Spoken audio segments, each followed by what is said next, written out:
Assalamualaikum warahmatullahi wabarakatuh. Ulun Tuan mewakili seluruh santri Aceh dan mewakili masyarakat Aceh melakai megade kepada panitia penyelenggara acara konser dalam tema HUT TNI yang ke-77 yang akan diadakan pada hari Rabu 5 Oktober 2022 berlokasi di Lapangan Belang Padang, Kota Banda Aceh.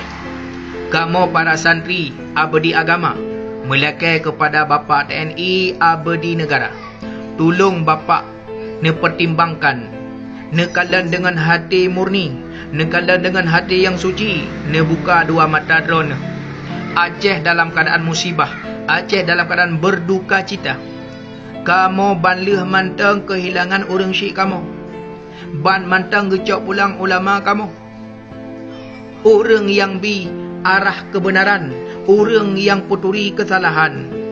Tolong hargai Aceh, tolong hargai ulama kami. Tolong Bapak pebata kedih acara konsepnya. Memang mungkin pebata kadang kali habis peng, kata bayar kontrak, kata sewa son dan tempat teratak dan lain sebagainya. Bapak gantau dengan acara zikir, Bapak pegat zikir akbar, Bapak pegat baca salawat akbar, tajak rame-rame tak baca yasin, tak berdoa ba Allah talake kesatuan TNI lebih kuat. Talake ni ba Allah Acehnya dalam keadaan sabi-sabi bersejahtera. Insya-Allah masyarakat Aceh sangat senang. Itu harapan kami bapak-bapak. Kasih kamu ru imata, bahkan imatanya golem tu. Kamu kehilangan urang syik kamu, bek ne peru darah ba imata kamu bapak TNI. Itu harapan kami bapak. Talake ba Allah begot bujroh.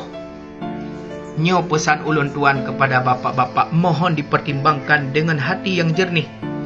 Insya-Allah Allah akan gebi kemenangan dunia dan akhirat kepada getanyo ban Bandung selaku hamba yang beriman dan bertakwa. Ulun tuan Masyhur Wahroni, semoga videonya sampai kepada bapak-bapak TNI.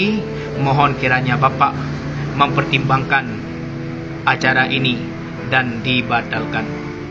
Terima kasih. Assalamualaikum warahmatullahi wabarakatuh. Lon dengar di Bumur Acehnya tanggal 5-nya pukul hendak puduk konser di Banda Aceh menyenyan terjadi uronyo. Di Aceh dalam keadaan berduka, sidra ulama kan wa Allah nak Abu Tumin. Lenyang kek pegak konser hina di Aceh nyan suruh kurang aja waka. Nya penitia yang lagi kek pegak konsernya kurang aja. Dan long harap kepada PJ Gubernur Aceh Ronyo, long mohon sangat Pak Rono Gunudam Pak Nabi Suraidin dan yang hana layak sedang di Bumur Acehnya, karena konsernya membawa malapetaka bagi bangsa Aceh itu. Kejadian yang kali takalan kero tu dukna habis bangsa Aceh. Nyalung harap Pak Ron Mandum. Sekian, terima kasih. Assalamualaikum warahmatullahi wabarakatuh.